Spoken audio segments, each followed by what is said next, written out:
സൗദിയിലെ ജയിലിൽ കഴിയുന്ന കോഴിക്കോട് സ്വദേശി അബ്ദുൾ റഹീമിന്റെ മോചനം ഇനിയും നീളും.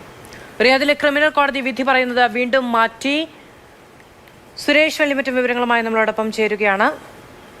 സുരേഷ്, ഇത് ആറാമത്തെ തവണയാണ് ഇത് മാറ്റിവെക്കുന്നത്. എന്തുകൊണ്ടാണ് ഈ നിയമ നടപടികൾ മുന്നോട്ട് പോകുന്നത്, ഇത്രയേറെ നീണ്ടുപോകുന്നത്?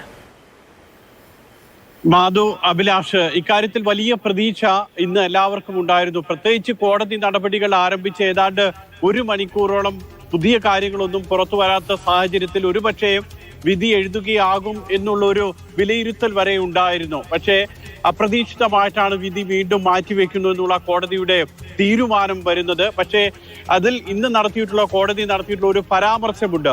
അതായത് സൂക്ഷ്മ പരിശോധനയ്ക്കും കൂടുതൽ പഠനത്തിനും സമയം ആവശ്യമാണ് എന്നാണ് ഈ കേസിനെ കുറിച്ച് പറയുന്നത്. അത് അത്രയ്ക്ക് ലളിതമായി കാണാൻ കഴിയില്ല. കാരണം സൂക്ഷ്മ പരിശോധന ഈ വിധിയിൽ നടത്തേണ്ടതുണ്ട് എന്ന് കോടതി മനസ്സിലാക്കുന്നു.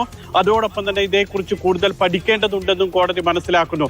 അതുകൊണ്ട് തന്നെ വളരെ എളുപ്പത്തിൽ, വളരെ ലളിതമായും റഹീമിന്റെ മോചനം സംബന്ധിച്ചിട്ടുള്ള ഒരു ഉത്തരവ് കോടതിയിൽ ഉണ്ടാകുമെന്ന് ഇനി നമുക്ക് പ്രതീക്ഷിക്കാൻ കഴിയില്ല. മാത്രമല്ല, എന്നാണ് ഇനി ഈ കേസ് പരിഗണിക്കാൻ പോകുന്നത് എന്നതും ഇപ്പോൾ വ്യക്തമല്ല. ഇത് സംബന്ധിച്ചിട്ടുള്ള തീരുമാനം അടുത്ത സിറ്റിംഗ് തീയതി ഉടൻ അറിയിക്കുമെന്നാണ് വ്യക്തമാക്കിയിട്ടുള്ളത്. അതുകൊണ്ട് തന്നെ ഈ 18 വർഷത്തിലധികമായി സൗദി അറേബ്യയിൽ ജയിലിൽ കഴിയുന്ന റഹീമിന്റെ മോചനം വീണ്ടും നീളും. അത് എന്നുള്ളത് ഇപ്പോൾ വ്യക്തമാകുന്നില്ല. ഇനി കേസ് പരിഗണിക്കുന്ന തീയതിയും ഇനി പുറത്തു വരേണ്ടതേ ഉള്ളൂ. ഏതായാലും 6ാം തവണയാണ് നേരത്തെ മാധു പറഞ്ഞതുപോലെ മാറ്റിവെക്കുന്നത്. കഴിഞ്ഞ ജൂലൈ 2-ന് റഹീമിന്റെ വധശിക്ഷ ഒഴിവാക്കുന്നു. അതിനുശേഷം ഒക്ടോബർ 21-ന് ഈ മോചനം സംബന്ധിച്ചിട്ടുള്ള കേസ് ആദ്യമായി കോടതി പരിഗണിക്കുന്നു.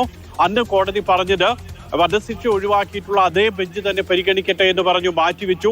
അതിനുശേഷം നവംബർ 17, ഡിസംബർ 2, ഡിസംബർ 8, അങ്ങനെ ഡിസംബർ 30 വരെ കാര്യങ്ങൾ നീണ്ടുപോകുന്നു. ഡിസംബർ 30-നാണ് അവസാനമായി പരിഗണിച്ച് ഇന്നത്തേക്ക് മാറ്റിവെക്കുകയും ചെയ്തത്.